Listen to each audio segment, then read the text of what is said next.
जय हिंद दोस्तों। आज वर्ल्ड आर्थराइटिस डे यानी गठिया दिवस है वर्ल्ड का।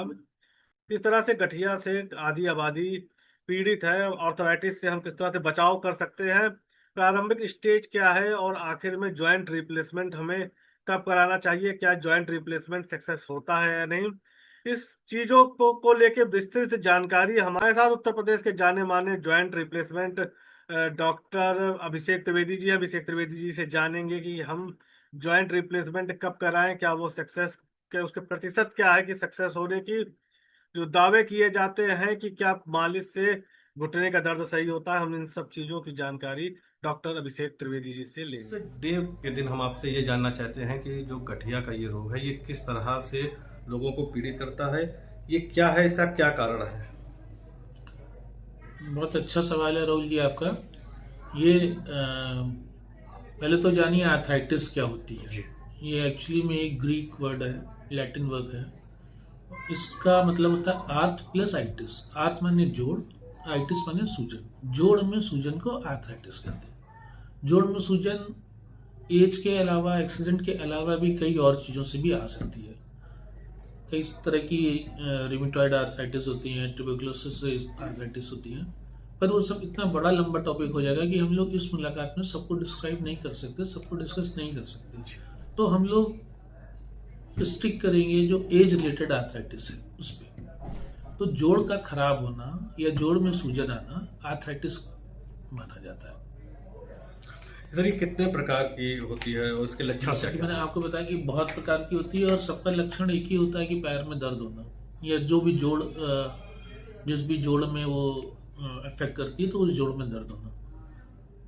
इसके लक्षण क्या क्या होते हैं कि जैसे आप उस जॉइंट को पूरा चला नहीं पाएंगे, आप उस पर जैसे ही वेट डालेंगे उसमें से जो है हो सकता है आवाज़ आने लग जाए चट चट की, या फिर आपको दर्द हो। शुरुआत इसकी ऐसे होती है कि हल्का फुल्का दर्द कभी कभार होता है, फिर धीरे धीरे सीढ़ियाँ चढ़ने उतरने में और जमीन में बैठने में दर्द होने लगता है। फिर जब उससे भी ज़्यादा, तब भी अगर आदमी जो उसको सीरियसली नहीं लेता है, इससे भी ज़्यादा उसको खींचते हैं तो घुटने आपके टेढ़े भी हो सकते हैं। आपको चलने फिरने में, फिर रूटीन के चलने फिरने में भी दिक्कत होने लग जाती है। बता रहे हैं कि शुरुआत होती दर्द से चालू होता है, उसके बाद फिर दर्द और बढ़ने लगता है, लेकिन अमूमन देखा जाता है कि उसको लेके जो आज की जो जनरेशन है अवेयर नहीं है। वो सोचती है कि हो सकता है कहीं पे पैर कहीं लचक गया होगा या कुछ हो गया होगा, तो कैसे उसको सही किया इसलिए जाए। राहुल जी, इसके होने के सबसे पहले कारण को जाना जाए। इसको सही करना तो फिर अल्टीमेटली आदमी को सर्जरी की ज़रूरत पड़ती है, लेकिन अगर आप इसको जानते हैं, आर्थराइटिस को समझते हैं, तो आप इससे बचाव कर सकते हैं। आप आर्थराइटिस होने के बाद भी फर्स्ट और सेकंड स्टेज में एक्सरसाइज से उसको ठीक कर सकते हैं, बट आर्थराइटिस ना हो तो उसके लिए आप इसका बचाव कर सकते हैं। बचाव के लिए बहुत जरूरी है आपका डेली का कम से कम 5 किलोमीटर एक स्टेज में चलना, जो हम लोग बोलते हैं 10,000 स्टेप्स। जब भी आप 10,000 स्टेप्स लेंगे तो 5 किलोमीटर हो जाएगा। अच्छा, बच्चों में अब आजकल के आउटडोर्स गेम और आउटडोर एक्टिविटीज धीरे धीरे कम होती जा रही है, तो अगर हम बचपन से ही अपने पैरों की मसल्स को उनको डेवलप नहीं करेंगे तो वो धीरे धीरे हमारी एज से पहले ही आर्थराइटिस आ जाएगी। तो सर, क्या रिप्लेसमेंट ही इसका आखिरी इलाज है कि इसके पहले भी कुछ प्रिकॉशंस लिए जा सकते हैं। इसके पहले भी वही, जैसे मैंने अभी कहा कि ग्रेड 1 और ग्रेड 2 की आर्थराइटिस एक्सरसाइज से कंट्रोल हो सकती है, बट लेकिन अगर एक बार ग्रेड 3 और ग्रेड 4 की हो गई तब फिर सर्जरी के अलावा कोई और विकल्प नहीं होता है। अगर इसमें मैं आपको एक एक्सरे भी दिखाना चाहूंगा।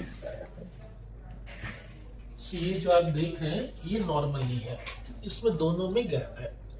ये जो आप देख रहे हैं ये ग्रेड 4 की आर्थराइटिस है, गैप भी खत्म हो गया है और ये हड्डी भी मुड़ गई है दोनों पैर। जी जी।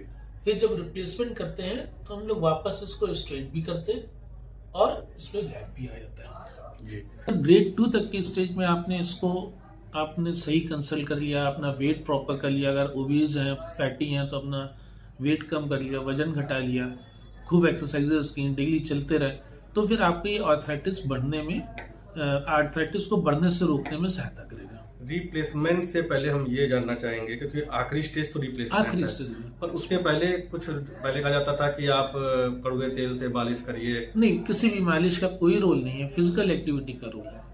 आप बस चलते रहिए, दिन में कम से कम 10,000 स्टेप चलिए और कोशिश करिए एक साथ में चलने की। कुछ लोग चर्चा करते हैं कि वो आपके ग्रीस खत्म हो गई घुटने की, तो एक्चुअली ग्रीस नहीं होती है, जॉइंट के अंदर होता है साइनोवियल फ्लूइड। जी।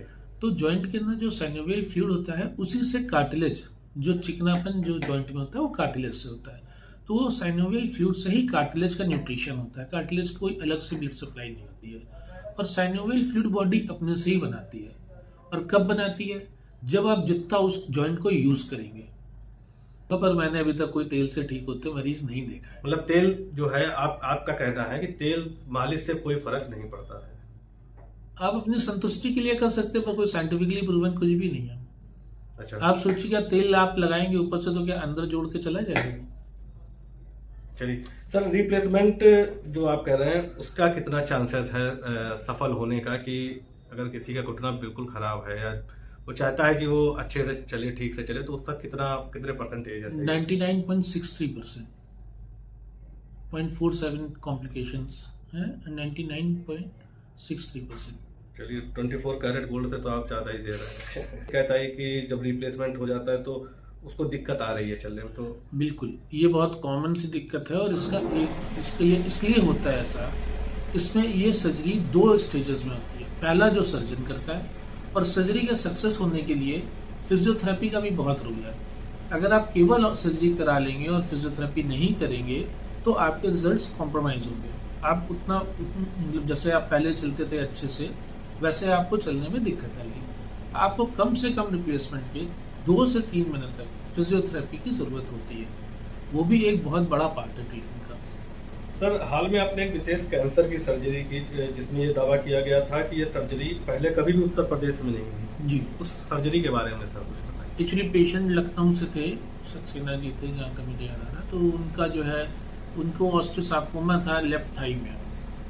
तो उससे कारण उनकी बोन जो है खराब हो गई थी, तो उसको पूरा बदलना था हिप से लेके नी तक।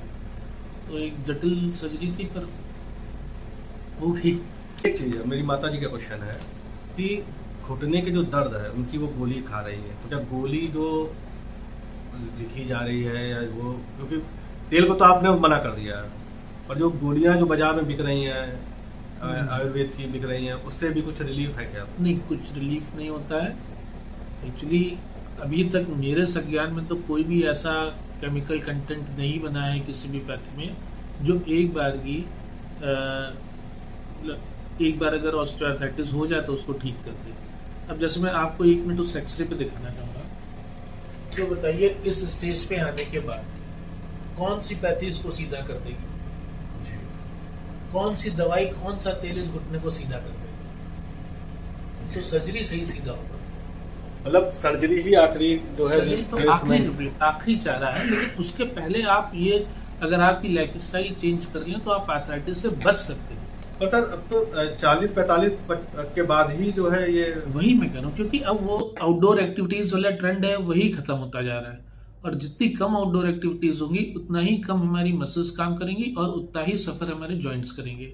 अब जैसे नी का मैं आपको एक एग्जाम्पल वही दे रहा था कि कार्टिलेज का न्यूट्रिशन साइनोवियल फ्लूइड से आता है, और साइनोवियल फ्लूइड तब बनता है जब आप चलते हैं। जब चलेंगे तो साइनोवियल फ्लूइड बार बार रिप्लेस होता रहेगा, अच्छा साइनोवियल फ्लूइड बनता रहेगा और आपकी कार्टिलेज को हेल्दी रखेगा। आजकल एक नाइट्रोजन शूज आ रहा है, करीब वो 16-17-18 हजार का आता है। कहते हैं कि जो ज्यादा से ज्यादा अच्छा शूज पहनिए, ज्यादा से अच्छे जूते पहनिए, तो अब पर वो तो अफोर्ड हर आदमी तो कर नहीं सकता है। वो एक्चुअली इसलिए बोला गया है, वो वाले शूज उसमें काम आते हैं जहाँ पे आपको पक्की जगह पे या वैसे आपको जब दौड़ना होता है या रनिंग करनी होती है। अच्छा, 2 तरह की एक्सरसाइज होती है, एक लो इम्पैक्ट, एक हाई इम्पैक्ट। तो ब्रिस्क वॉकिंग, तेज तेज चलना लो इम्पैक्ट एक्सरसाइज है। It is good for knees, for every joint. And जो आपका जिसको आप जॉगिंग या रेसिंग बोलते हैं, रनिंग बोलते हैं, तो रनिंग जो है हाई इम्पैक्ट एक्सरसाइज है। तो जब तक आपका सब कुछ, जैसे आप कभी अगर सॉलिड सरफेस पे, सड़क पे या फुटपाथ पे अगर आप रनिंग करेंगे तो आपके नीज पे निगेटिव इम्पैक्ट पड़ेगा। और अगर वो जो शूज होते हैं वो स्पेशली डिजाइन होते हैं कि आपकी बॉडी पे कम इम्पैक्ट पड़े, फ्रिक्शन कम हो, तो इसलिए उसमें वो शूज हेल्प करते हैं। अगर आप जैसे घास में दौड़ना चाहें या मिट्टी के किसी मैदान में दौड़ना चाहें तो आपको किसी भी तरह के एक्स्ट्रा शूज की जरूरत नहीं है। सर, आखिरी सवाल कि आर्थराइटिस जो है उसके लिए क्या आप मैसेज क्या देना चाहेंगे आज आर्थराइटिस डे पे? आर्थराइटिस डे पे मैं सबको बोलना चाहूँगा कि इस बीमारी को आने के पहले ही हटा दें। अपने लाइफ स्टाइल में जो भी चेंजेस हों, बहुत थोड़े से चेंजेस करने हैं। एक तो दिन में 1 घंटा निकाल लें 40 मिनट से 60 मिनट तक चलने के लिए, ब्रिस्क वॉकिंग तेज चलने के लिए। 15 मिनट निकाल लें नी की एक्सरसाइज करने के लिए। अपना वेट बढ़ने ना दें, और जो आपका खान पान है वो बहुत ही रेगुलेटेड और शुद्ध होना चाहिए, क्योंकि ये जितने भी केमिकल वाले जो भी हम लोग खाते हैं, हम लोग की सबसे बड़ी दिक्कत यही है कि हम लोग जो भी खा रहे हैं कि शुद्ध घी और शुद्ध तेल मिलना ही बड़ा मुश्किल है। तो हम लोग को ये कोशिश करनी चाहिए कि हम लोग जो भी खाएं शुद्ध खाएं, खूब चलें, आउटडोर एक्टिविटीज़ खूब हो, एटलीस्ट 10,000 स्टेप्स तो दिन में चले ही चलें, तो हमारी नीज को जो है उनकी लाइफ बढ़ सकती है। सर बहुत बहुत धन्यवाद समय देने के लिए, और एक बहुत सारी अच्छी चीज़ें आपने बताई कि किस तरह से गठिया से बचा जा सके। धन्यवाद सर।